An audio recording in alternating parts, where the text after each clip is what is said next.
Hello friends, it was a cold winter night, heavy snowfall. A young woman named Anna was returning home from her friend's place. Suddenly, she heard some strange sound and she stopped. What was that sound? Listen to this. It was coming from this abandoned house. She ignored it and continued walking. But then the sound came again. She had no other way. She had to go to that house. As she neared the house, the sound grew louder and louder. She knocked on the door and said, "Hello, is anyone there?" No reply. She knocked again, but there was no reply. She opened the door and went inside. And to her surprise, she saw an old woman sitting in a rocking chair. The old woman was smiling. Anna asked, "Are you the one who is making that sound?" The old woman replied, "Yes, I called you." Anna asked, "Why did you call me?" The old woman said, "You have to take me out of this house." Anna said, "But why? You can just open the door and go out." The old woman stood up and said, "I can't.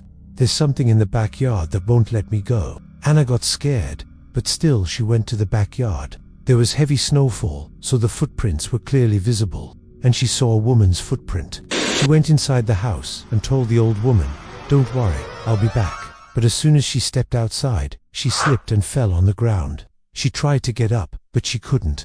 Something was pulling her down. She screamed, "Help," but no one could hear her. The next morning, a young man named David was returning from his morning jog. He saw Anna's phone on the ground. He picked it up and saw that there were many missed calls from her friends. He called her, but there was no reply. He decided to find her. He went to her house and knocked on the door. No reply. He tried the door and found that it was unlocked. He went inside and found that the house was empty. He searched the whole house, but he couldn't find Anna anywhere. He went to the backyard and saw the footprints in the snow. He followed those footprints and they led him to the abandoned house. He went inside and saw the old woman sitting in a rocking chair. David asked, "Do you know where Anna is?" The old woman replied, "Who is Anna?" David said, "You must be lying. Where is she?" The old woman stood up and said, "She's with me." She took David to the corner of the room where there was a big black spot on the wall. She pointed towards the black spot and said, "She's behind that." David couldn't see anything. He asked, "What do you mean?" The old woman said, "Behind that black spot is another world. That's where she went." David didn't believe her. He thought that she was just making excuses. He went to the backyard and saw the footprints. He followed those footprints and they led him to a big tree at the end of the garden. He went to the tree and saw a small door in its roots. He opened the door and went inside. And to his surprise, he saw Anna and many other people. They were all chained to the tree. There was a woman in front of them and she was chanting something. She turned around and David saw her face. She was the same demon woman whose footprints David had seen. David screamed, "Run!" and everyone started running. They all ran as fast as they could, but the demon woman was too quick. She caught Anna and dragged her towards the tree. David tried to stop her, but she pushed him away. He fell on the ground and the demon woman stood over him.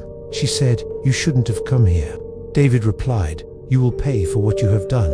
The demon woman laughed and disappeared. When David woke up, he found himself in the hospital. Doctor said, "You were brought here in a critical condition. You were unconscious for 2 days." David asked, "Where is Anna?" The doctor replied, "We don't know. We found you alone in the forest." David left the hospital and went to the village. He wanted to tell everyone about the demon woman, but when he reached the village, he found that it was deserted. All the houses were abandoned. It was as if everyone had vanished into thin air. He went to the old woman's house, but it was destroyed. He felt that something bad was going to happen. He ran as fast as he could, but the demon woman was faster. She appeared in front of him and said, "You should have stayed away." David's scream echoed through the village, but there was no one to hear him. The demon woman had trapped him in her web. He was now hers forever. Like the video and comment your favorite character. See you in the next video.